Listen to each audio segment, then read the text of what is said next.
When you've been naughty, knows when you've been bad or good. So be good for goodness sake, right? Like, that's one version of religion. But the idea is, look, I'm not saying that when I talk about Santa Claus, I'm not telling you that Christianity is all about surveilling you and, knowing whether you've been naughty or nice because, it wants you to be motivated by presents to, worship Jesus. And I'm not telling you that. I mean, there's so much good in Christianity. I get it. Please understand, I get that, right? But you hear the surveillance in the song, right? In the Christmas Carol, you hear that, don't you? And you recognize that some aspects of Christianity, some versions of Christianity are leveraged against us that way, that they are used to manipulate people and get them to behave in a certain way. And you do recognize that that is precisely the technology, the social technology, by which we have now an insurrection and possibly another insurrection in a couple weeks, right? We get that, right? I actually spoke for this book to the author of a book called The Cult of Trump, who's the leading cult deprogramming expert in the country. He actually used to speak for the Humanist Chaplaincy all the time back in the day. Steve Hassan, shout out to you. This section of the book is going to be published by MIT News in a couple months, actually, thanks to them. But Hassan is the guy who Jamie Raskin turned to him and said, can you help me explain January 6th? Because I don't understand what happened here fully. I want to see tell me about the cultish aspects of it so I can respond to it better. As you saw, Jamie Raskin, hero, American hero, right, respond so brief and so eloquent. But I spoke to that guy and I said, what do you think? Am I overdoing it metaphorically? Am I rhetorically? Is this, surely this isn't in the league with that, right? Do you want to debunk my saying that this is culty, this tech Silicon Valley world can get culty?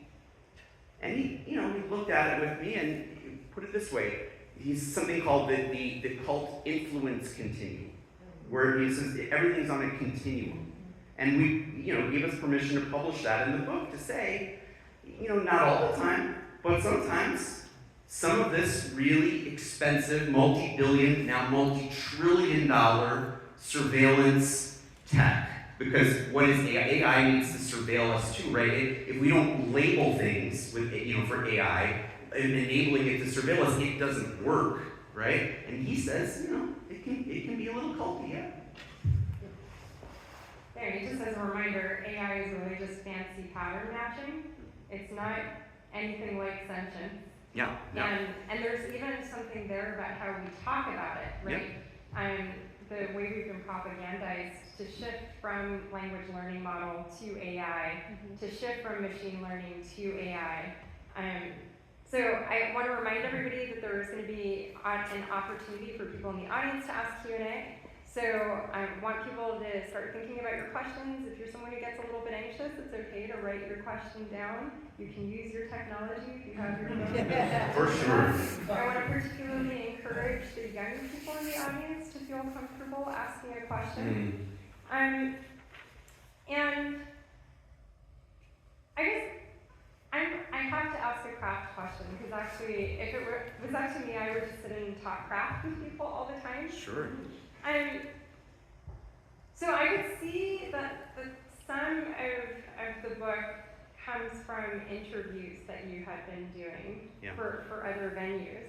But I'm wondering if you could talk about, did you always have the vision that these interviews and conversations, which I think you recorded quite a few conversations, were those explicitly with the intention of this is for this book that has this thesis, or did the book and thesis kind of emerge from those exchanges and those experiences that you were having? Yeah, and what about the 8,000-word piece that I published about you in TechCrunch that ended up at the cutting room floor of this book? How about that? I did notice that.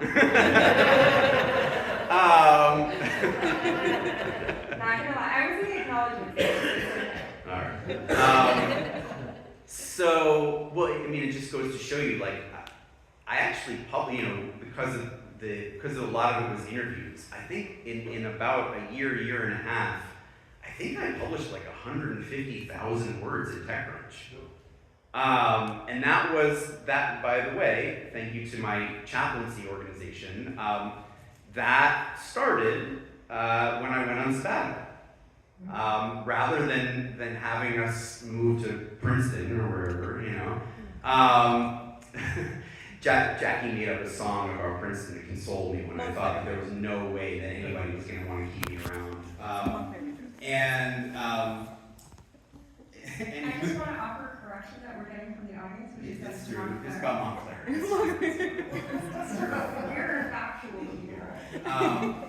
But anyway, because I was really brokenhearted.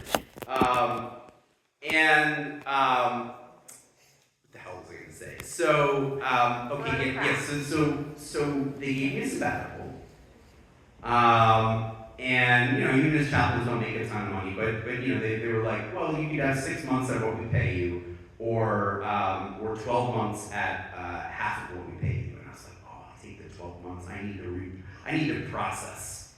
And so that was when I started doing interviews like the one that I did with you. And, you know, at the time, I had scribbled in my copy of Anand Giridharadas' Winners Take All, a sort of sketchy, like it wasn't even an outline, as outline implies like a list. It was more like a, you know, like a mandala, you know, of ideas.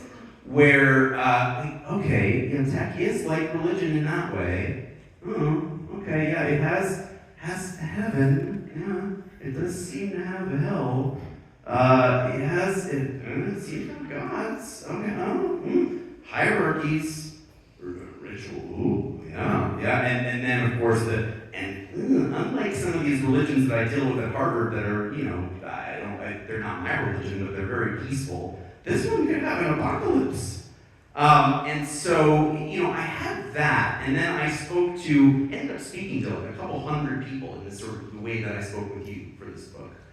And it came together over time, and I'll say maybe that there was a really interesting moment where Jackie and I and Axel went to Seattle, and I ended up speaking to Ijeoma Oluo, the #1 New York Times bestselling author of So You Want to Talk About Race, and Ijeoma and I sort of we became friendly, and she plays a really interesting role in the book, I think. But anyway, she says to me, "Oh yeah, you know, I like this idea of tech as a religion." She's a humanist, by the way, and I knew, you know, I got to know her because she had received a humanist award, which at the time not a lot of Black women thinkers had, but now that's, you know, more common than it was back then.